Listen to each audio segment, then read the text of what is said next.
Jordan. And now the foul with 3 7/10 seconds remaining. Oh, Payton and Jordan having some words, face to face. And Hopper guides Payton away. Now Sean Kemp calming Gary Payton down. Well, Michael well aware of the repercussions if he gets into any kind of trash talking or taunting or possible throwing of a fist or a slap. He walks away, and Kemp wisely gets Payton out of there.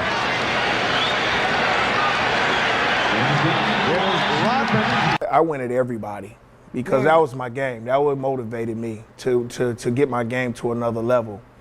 Even MJ, I look forward to playing him. He was on the pedestal of the #1 player. From the United Center in Chicago, Illinois, welcome to the 1996 NBA Finals. Yes, #1! Well, Seattle program, Lamb program. Never before have two teams with better records matched up at an NBA Final. So here we are in the finals. You know, you guys against the Bulls. Game 1, you guys lose, 107-90. In this series, which one could lead their bench to the greatest performance? Had that long look at an easy 3 for him. Jordan. Yes. He's rest. Now Jordan going against Payton. Goes to the fadeaway. He's looking to win this thing on his own. They're down by 4, Marv. And as you say that, Michael unleashes from 3-point range. The Bulls over the Magic. But Marv, this is a shot out of the triangle offense, which Phil Jackson tells us he wants Michael to stay. Lead. And Jordan is being guarded by Wingate. Jordan to the Johnson come across that lane and smash that ball through the hoop. Jordan getting right to The game over completely. Now Sean Kemp has been hot throughout, but they haven't been able to capitalize on that. And Gary Payton has struggled offensively. Michael Jordan with the high arc. Game 1 belongs to the Bulls. 107-90. Game 2, you guys lose again, 92-88. Hopper able to keep it alive. Field goal. Sonics lead by 1. Good thing for Seattle is how many shot attempts they're getting as Jordan is feeling it perfectly early on, but now just playing so disciplined, so under control. Jordan. The fatal. And Jordan for 3. Quarter gets underway. Luke Longley with a nice dish from Michael Jordan. Jordan has freed up his mind to concentrate on offense. Jordan over to Hawkins. Since that Chicago 13-point lead. Jordan.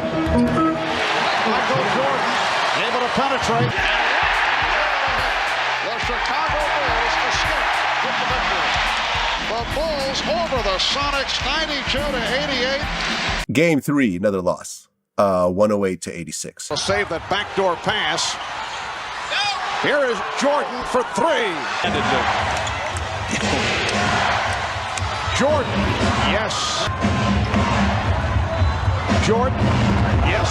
Nicely done on the setup from Kukoc. And personality, Harper out. He knows it's in day. And Michael Jordan picking it up. Jordan being guarded by Wingate. Shoots over. Yes. Oh, Michael is on fire now. 7 lead. Jordan, yes. To the third quarter was not part of the offense, but figures to be. Jordan with the pull-up, yes, and it counts. Foul committed by Winston. Certainly right back to it.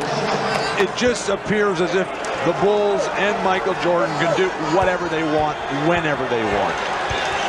Yeah. What a game for Luke Longley. Longley with a playoff career high of 19 points. Close it up, baby. One more game, baby. One more game, baby. One more game. So I was telling George, please let me just play against him because, first game he killed us. He had like 36 or 37. And I said, let's do it. And George didn't really want me to do that. And he was like, well, we got a long series. Let's just wait.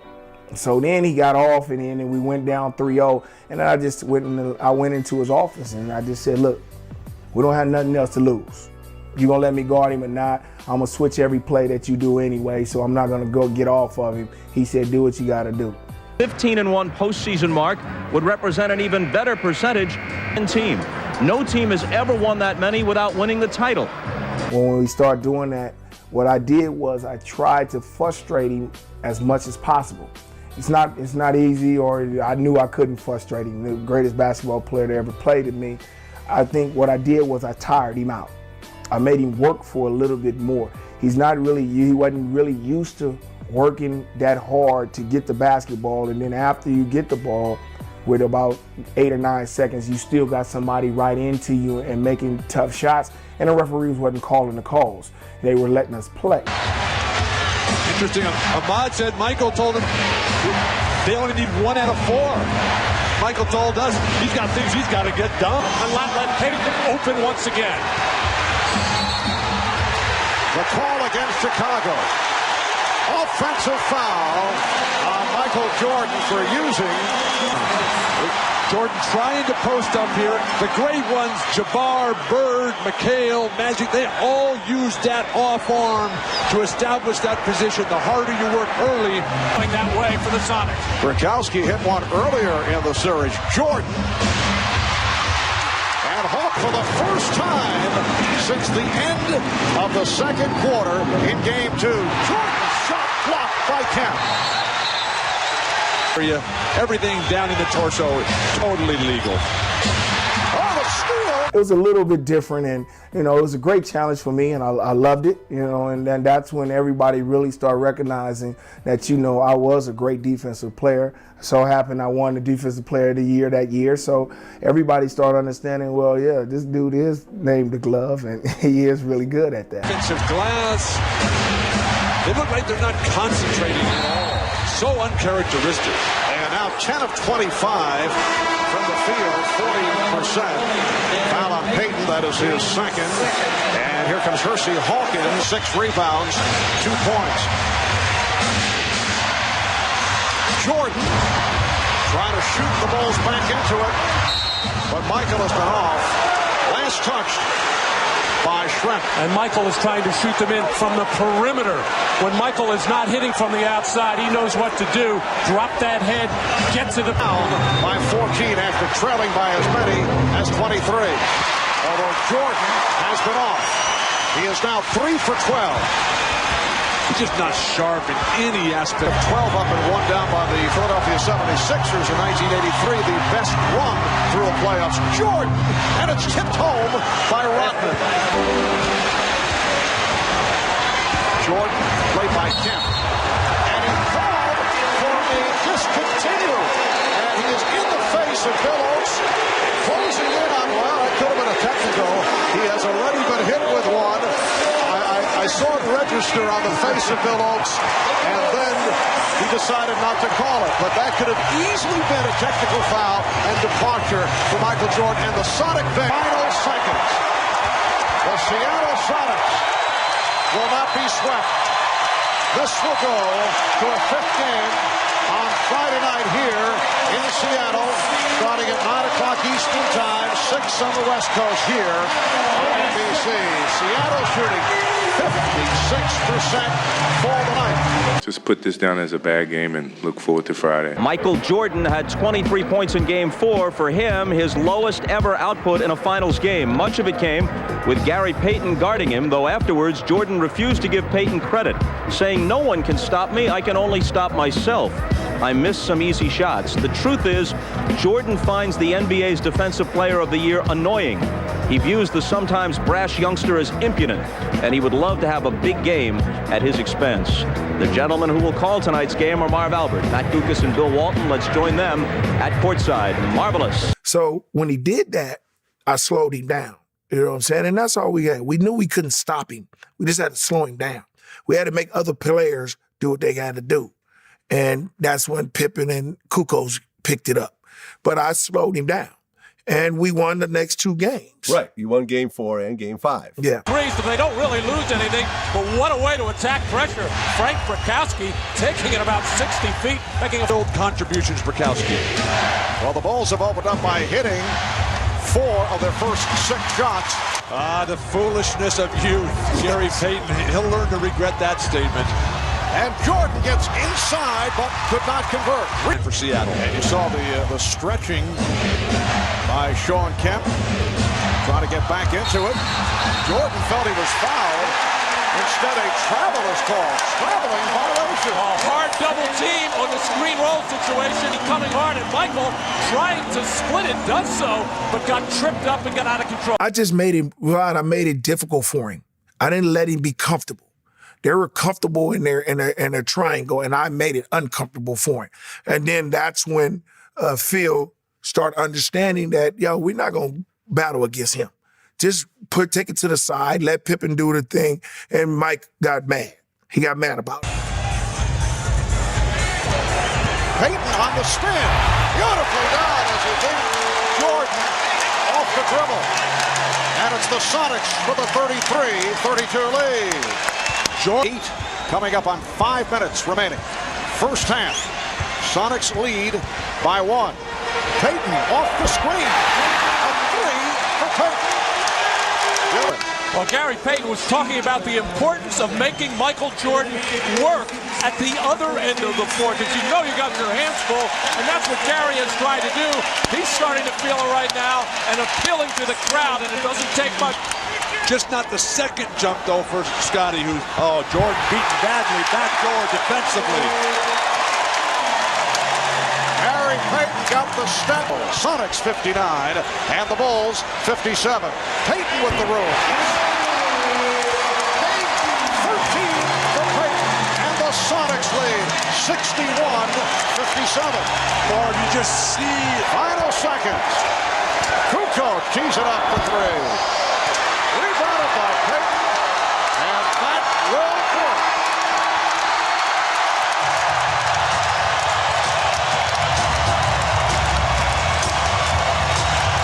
Well, the final home appearance for the Sonics, and you'd think they've won the championship, but there are games to follow. And banging it. It took a toll on Mike. It took a toll, and then I feel myself resting him a little bit, and then the series changed. And I wish I could have did it earlier. I don't know if the outcome would have been different, but it was a difference. and beating him down a little bit. Even with the document, when it came out, and he laughed and chuckled. Right. At the last dance, when you spoke, he kind of laughed at what you said. Yeah, I didn't care about that because that's what he's supposed to say. Because it's his doc, it's his thing. I wouldn't even respect him if he would have said, I stopped him or whatever. Because that's not what he's supposed to say, because he's Michael Jordan. So that's just nothing but respect. And I respect him for doing that. I didn't have no problems with that. The glove. I had no problem with the glove.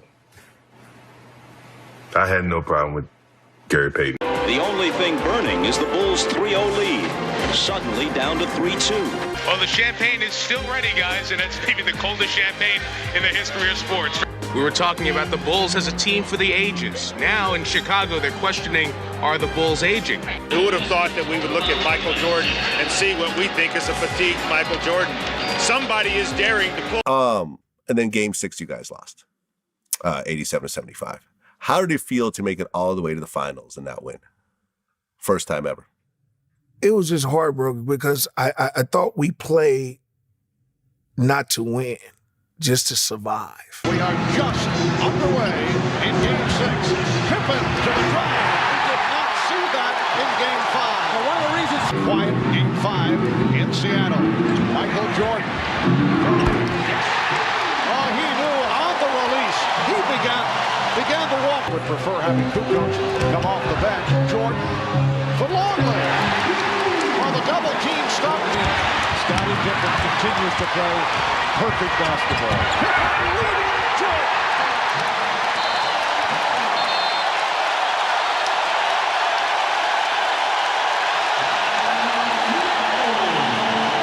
And one of the rare ones for Chicago, as they have not had very many, but Scottie Pippen right here in the middle of the floor. Nobody coming up to stop him. Michael Jordan running this lane, and wide man over here, and Scottie Pippen just making the right play with the perfect bounce pass to finish off the fast break. And the good ball movement by Chicago continues. They've got 10 baskets and 8 assists, and the people in Chicago are ecstatic.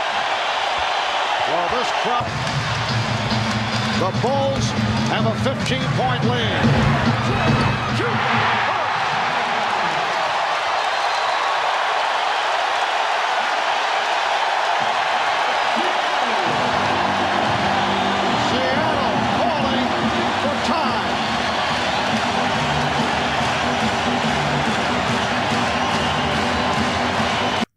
We just was there. We had already said, forget it. They had won, 72 games, and we had won, 64? It was only 8 games off. They were the number 1 team. We were the number 2 team. And during the season, we split. We had split with them. So we had beat them in Seattle, and they beat us in Chicago. And we wasn't like we were scared of them because we could play with them. And I just think that we played too late. We played scared. And I think Coach Carl knew he did too. He coached scared. And that was our main fault. 25, and we're in the final second. The Chicago Bulls have won the 95-96 NBA championship. Make it 4 in 6 years as they defeat the Sonics 87-75. And they are going wild in the Windy City.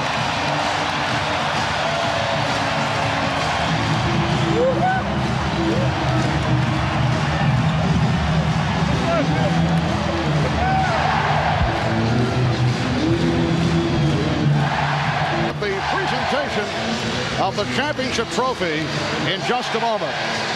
An emotional moment for Michael Jordan.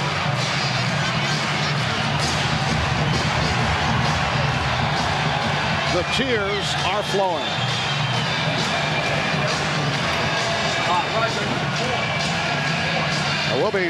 We'll be talking with Michael in just a few moments, and I would think there is a tie-in. Well, I know that the first one was sweet, but how much sweeter was this one? Well, I can't even put it in words. My father's there, what it means to me. I know he's watching.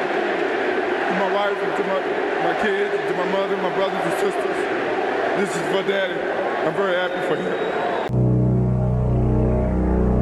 Yeah, we always start this off by asking, who was the first person when you got to the league to bust your ass? Y'all know that motherfucking MJ. I didn't know it was him. Straight bud. I want to hear the story. Yeah, I was talking to him in preseason. I didn't know that they don't play in preseason. Right. Hey, watch out. He got 13, 14, and 19 points. The number 2 draft choice in the NBA this year. Look for him. They just cruised through it, and then when the season got there, he took it personal because I had like 20 on him in preseason. He didn't play. I was talking a lot of smack. So I'm killing him. Had about 21. He played about 7-8 minutes. Then all of a sudden, we got to play him in the first game of the regular season. The number 2 draft choice in the NBA this year. Look for him to be Rookie of the Year. He come to Seattle. First thing he get on the floor, he was like, Pip, Armstrong, the young fella, he mine. With the basketball, nothing doing out there, and a long pass stolen by Michael, and here we go. Whoa! Out on the right wing, Payton trying to go on Paxson. He lost the ball, and here comes Michael again with Horace on the wing. All the way to the glass goes Michael Jordan. Nothing there. Michael left wing. Going to put it up and hit it. Bulls doing a good job inside on defense, and Michael with the steal. Showtime in Seattle. Hey, that's what they came to see. And he's like, this ain't preseason. You know what I'm saying?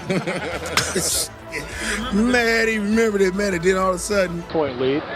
Bulls with it. Jordan posting up. Jump shot over Payton. Oh, yeah. The reload goes, and a foul on the rookie. Payton tried to pull his hand out of the cookie jar. He gets his second. 7 on the shot clock, John. Got to get one up quick. And there it is. Not a bad one. Kemp. Knocked away. Here we go again. Error. I'm over there with no chewing porn, that gum, chewing that gum, looking at me like. So Michael with the steal. Showtime in Seattle. Hey, that's what they came to see. Error. This time. All right, Jordan. Yes. After the game, he was like, I told him, welcome to the NBA.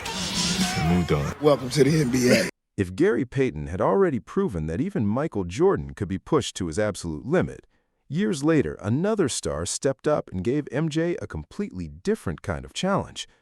In 2001, Grant Hill managed to make Jordan uncomfortable during their first meeting, showing that he wasn't simply going to stand back and watch the legend control the game. Hill came out aggressive, competed with confidence, and made Jordan work for everything. But what happened next was where the story really changed, because Jordan wasn't the type of player who simply forgot about a performance like that. Instead, that challenge appeared to hit something deeper. Jordan's pride had been tested, and whenever MJ felt disrespected or pushed beyond his comfort zone, his response could be terrifying. The next time these two faced each other, Jordan came into the matchup with something to prove. There was no slow start, no feeling out process, and no waiting around to find his rhythm. From the opening minutes, MJ looked locked in and ready to remind everyone exactly who they were dealing with. Grant Hill may have made Jordan uncomfortable in their first encounter, but Jordan's response showed why challenging him often came with consequences. He came out firing, attacked immediately, and exploded from the very first quarter, turning the matchup into a statement performance that fans would remember. So, what exactly happened when Michael Jordan came back looking for revenge? And how dominant was he from the opening tip? Click now and